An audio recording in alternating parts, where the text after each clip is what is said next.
Então é esse Cristo, desse novo pacto, dessa nova aliança, que fundamenta a sua igreja. E por a sua igreja estar fundamentada na pessoa de Cristo Jesus, irmãos, essa igreja, ela está edificada. A igreja, ela pode ser perseguida, a igreja pode se fraccionar, mas a igreja de Cristo, ela é uma só, e a igreja universal de Cristo, e essa igreja jamais se acabará, e ela cumprirá a missão pela qual Deus determinou para ela. Por exemplo, nós estamos aqui, nós somos uma parcela da igreja de Cristo. Estamos aqui essa noite, tributamos louvores e adoração a Cristo. Estamos aqui ouvindo a sua palavra. Estamos juntos como igreja do Senhor aqui. Vamos participar da ceia do Senhor. Então nós estamos fazendo tudo aquilo que Deus determinou para a sua igreja, mesmo que em milímetros, mesmo que em infração pequena. Mas nós fazemos parte do grande exército de Deus na terra. E nós lembramos das palavras de Charles Spurgeon. Spurgeon diz, irmãos, que a igreja, ela é o exército invencível de Deus. A igreja de Cristo jamais será vencida. Recentemente perguntaram a um pastor lá de Brasília, Ricardo Barbosa: pastor, o senhor continua acreditando na igreja? Ele disse sim, porque essa igreja é perseguida e sofre há mais de 2000 anos e essa igreja não se acabou. Então prova que essa igreja, o sustentador dela não é o homem, mas o Espírito Santo de Deus. Mas Deus quem fundou a igreja. Deus quem mandou o seu Filho para morrer por essa igreja. E essa igreja é mantida pelos ensinos de Cristo, irmãos. Ainda que sejamos perseguidos aqui e acolá, a igreja não se acaba. Vai, a coisa vai e termina juntando de novo. Porque essa igreja é a célula viva do céu. Nada vai destruir a igreja de Cristo, irmãos, na face da terra. Ainda que Satanás invista pesado, usando o que ele bem queira usar, por permissão de Deus, essa igreja jamais será destruída. Amém, irmãos? Amém. Sabe por quê? Porque essa igreja tem um fundamento. Quem é o fundamento? É Pedro? Cristo. Exatamente. É Cristo Jesus o fundamento da igreja. Então vale a pena, irmãos, nós acreditarmos e crer na igreja. E essa igreja caminhará firmemente como um exército invencível, conforme pregou Charles Spurgeon. Então nós somos o maior exército de Deus na terra. E é o exército vencedor. Pode se fragmentar, pode sofrer. Um soldado ferido na guerra pode ficar mancando, cair, ficar ali, acolá. Mas essa igreja que de fato ama a Cristo, ela não vai abandonar os seus soldados feridos na guerra. Leonardo Boff, um teólogo católico romano, ele disse que a igreja, fazendo uma crítica à igreja, ele disse que a igreja é a única que abandona os seus soldados feridos na guerra. É um equívoco da parte dele. A igreja verdadeiramente cristã, ela não abandona os seus soldados feridos na guerra. Mas ela socorre.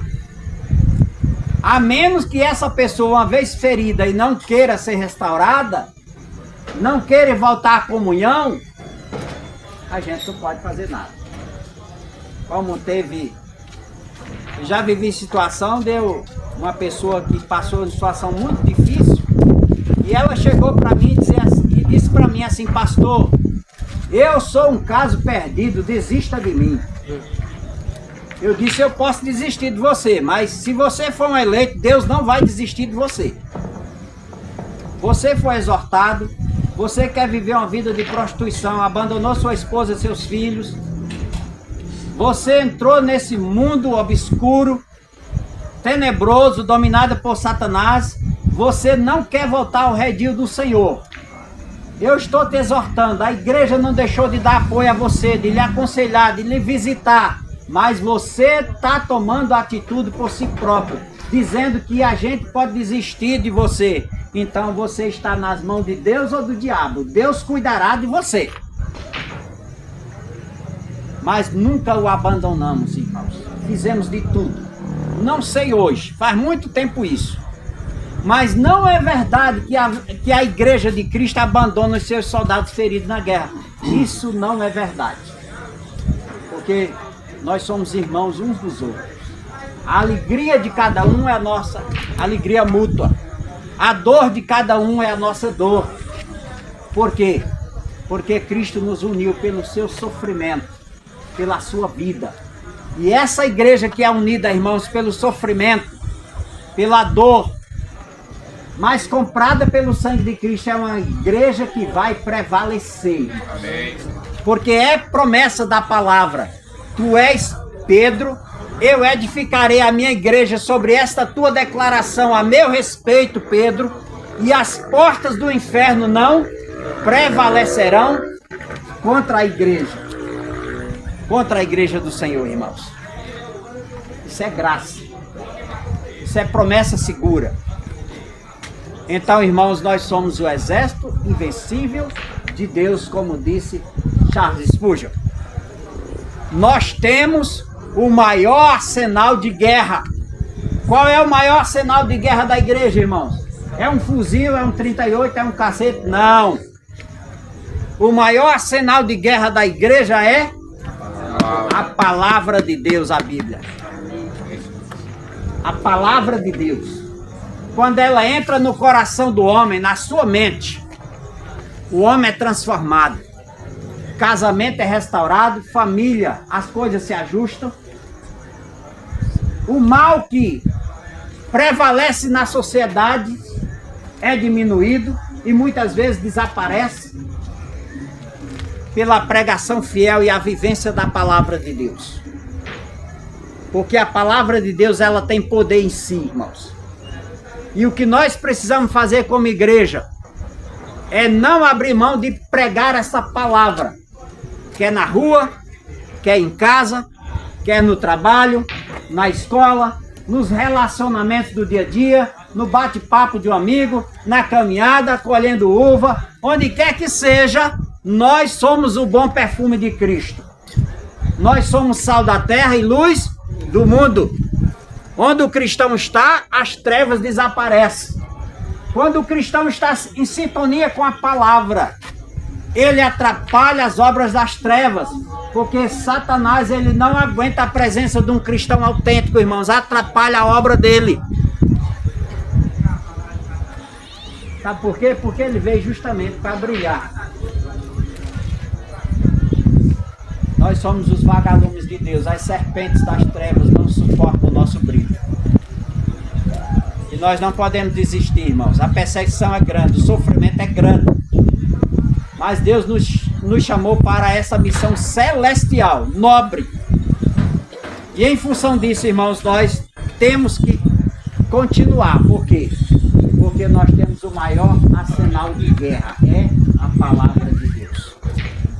E o que nós precisamos fazer é meditar dia e noite nesta palavra. Ainda que essa palavra doa em mim e em você. Porque quando a gente lê a Bíblia nos lê e diz quem nós somos. Nós não somos bons. Nós não somos puros, perfeitos. É a misericórdia de Deus quem nos cerca dia após dia e nos faz a gente caminhar por esta palavra. E se a gente se desviar desta palavra, irmãos, a gente cai em pecados horrorosos. Por isso que o nosso negócio é com Cristo. O nosso negócio é com a sua palavra. Com o sangue de Cristo que nos purifica de todo pecado.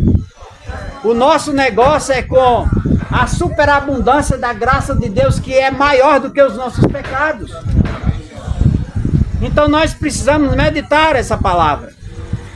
Nós precisamos andar quilômetros e quilômetros para poder estar em torno dessa palavra. Daqui para Petrolina, lá para o centro, dá uns 35 quilômetros. E a gente vem, sabe por quê, irmão? Sabe qual a razão da gente estar aqui? Por causa da palavra de Deus. Porque Deus reservou essa família para dar apoio aqui, para a palavra de Deus ser pregada, ser ensinada.